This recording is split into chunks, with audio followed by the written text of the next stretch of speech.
Ai, que lugar é esse? Onde eu estou? Pedro, você está na sala de aula que eu escolhi.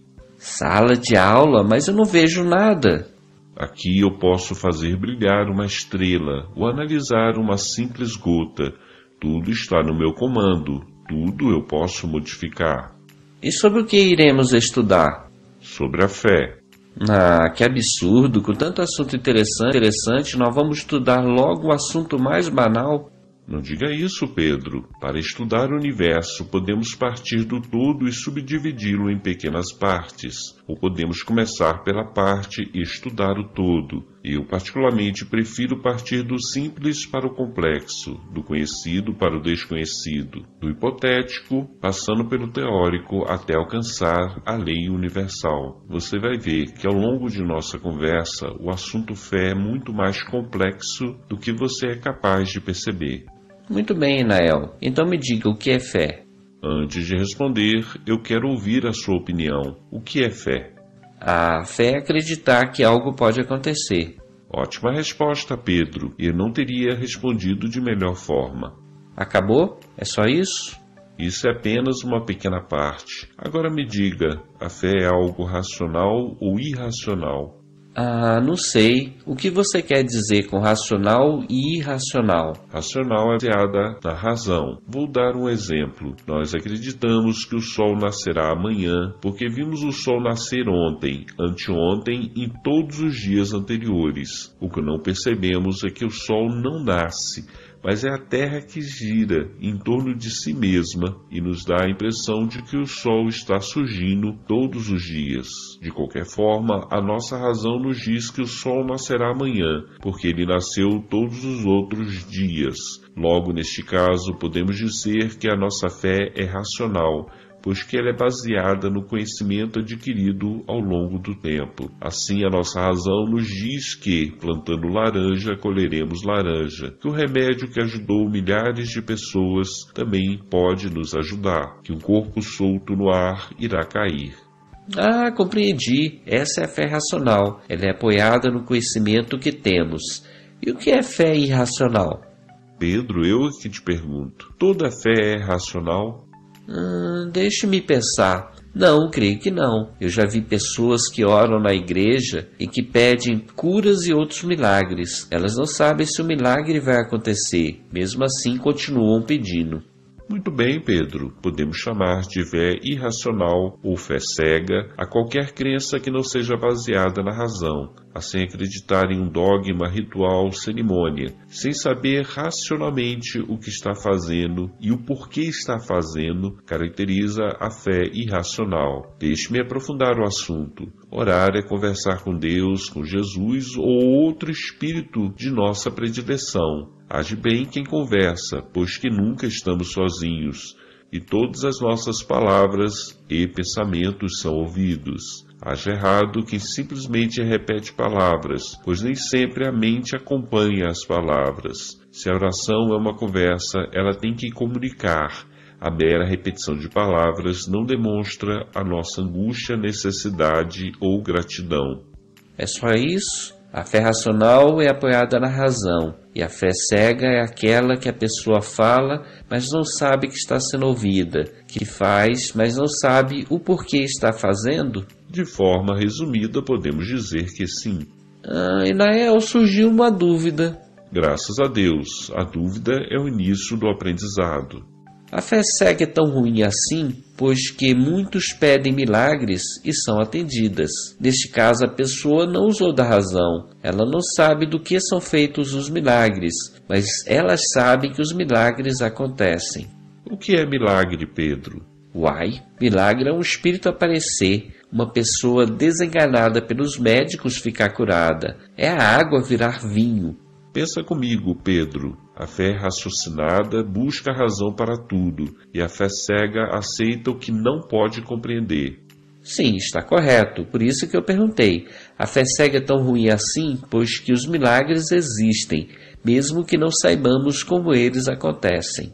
A fé cega não é ruim, é apenas infantil. A criança pequena não sabe de onde vem o alimento. Ela simplesmente encontra tudo pronto na hora de comer. Depois ela aprende que o pai trabalha para comprar o alimento. Só mais tarde é que ela perceberá que o alimento não surge magicamente no mercado, mas que é processado nas fábricas ou produzidos no campo. Pedro, não existe milagre, tudo faz parte das leis de Deus. Isso que não, existe milagre sim. Todos nós conhecemos a lei da gravidade, mesmo assim Jesus andou sobre as águas. Todos nós sabemos que é impossível transformar água em vinho, mesmo assim Jesus transformou. Eu acredito que para Deus nada é impossível. Usa da razão, Pedro. Se Deus é sábio, ele faz leis perfeitas. Se as leis de Deus são perfeitas, ele não precisa quebrá-las. Se Deus é justo, as suas leis valem para todos. Então me explica por que existem milagres. O que o homem chama de milagre nada mais é do que o desconhecimento da lei. Explica melhor, pois que ainda não compreendi. No passado, se alguém dissesse que era possível falar aqui e ser ouvido em outro país, seria considerado um louco. Mas agora temos o telégrafo, o rádio, o telefone e a televisão, e podemos ser ouvidos em qualquer lugar. No passado, se alguém dissesse que iria atravessar o estado em poucas horas, pensaríamos que ele estava mentindo. Isso seria um milagre ou uma coisa demoníaca. Hoje possuímos o carro, a moto, o avião. A compreensão do homem evolui, e com ela a capacidade de compreender que não existe milagres. Inael, ajude a minha fé raciocinada. Como é possível andar sobre as águas? Pedro, os espíritos existem e estão em todos os lugares. Nós, os espíritos desencarnados, quando queremos mover um objeto, envolvemos esse objeto com a nossa energia, somamos com a energia do meio em que estamos e acrescentamos a energia de uma pessoa encarnada. Com a soma dessas três energias, produzimos fenômenos como ruídos, movimentos de objeto, até a levitação. Fale-me mais sobre essa energia. No momento não posso, pois que faltam termos da linguagem humana para que eu possa me expressar. Chama aqui energia o que é para mim elementos moldáveis que podem ser tão sólidos como a mais dura de vossas pedras e tão gasosos como o vapor d'água espalhado no ar. Tá bom. Outra pergunta então. Como é possível uma simples prece promover a cura de uma pessoa que foi desenganada pelos médicos? O valor da prece está diretamente relacionado com a pessoa que a escuta. Nós estamos mergulhados em um mar de pensamentos. Todos os nossos pensamentos são ouvidos e encontram sintonia dos espíritos que estão ao nosso redor. Os espíritos maus e os brincalhões afetam o meio em que estamos para nos atrapalhar. Os bons espíritos observam o nosso merecimento e, notando ser útil nosso pedido, nos atendem naquilo que precisamos. Veja bem, Deus não nos dá o que pedimos, mas o que precisamos para a nossa evolução. Se o pedido for útil para a nossa evolução e para a evolução das pessoas que estão ao nosso redor, envolvidas no processo, espíritos bons inspiram os médicos para que estes encontrem o melhor tratamento. Caso o tratamento não exista entre os homens, os farmacêuticos espirituais elaborarão o medicamento extraindo elementos da natureza. Não é um trabalho simples, mas complexo que envolve o estudo da química. Também neste caso não há milagre. O que existe é a fé de um que encontra repercussão em uma rede de amigos que atuam de acordo com o merecimento.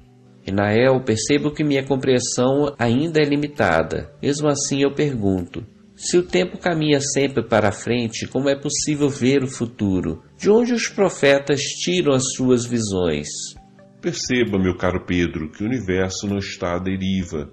Não é o caos que o dirige, mas sim Deus com a ajuda de inúmeros mensageiros que já atingiram a perfeição. A evolução dos habitantes da Terra é estudada e planejada para o bem de todos. Neste processo de planejamento, alguns fatos são definidos com antecedência, a nível individual e a nível coletivo. Em alguns momentos é permitido ao homem saber o próprio planejamento, para que este se prepare e modifique o comportamento. Não existe fatalidade. mas sim desencadear natural de acontecimentos. Se o homem insiste em beber, adoecerá do fígado. Se ele permanecer o tempo todo nervoso, sofrerá do coração. O que vale para o indivíduo, vale também para a coletividade. Quando a informação é útil, ela é transmitida para os homens através dos profetas, dos sonhos e da intuição. Não existe milagre. O que existe é a comunicação de espírito a espírito.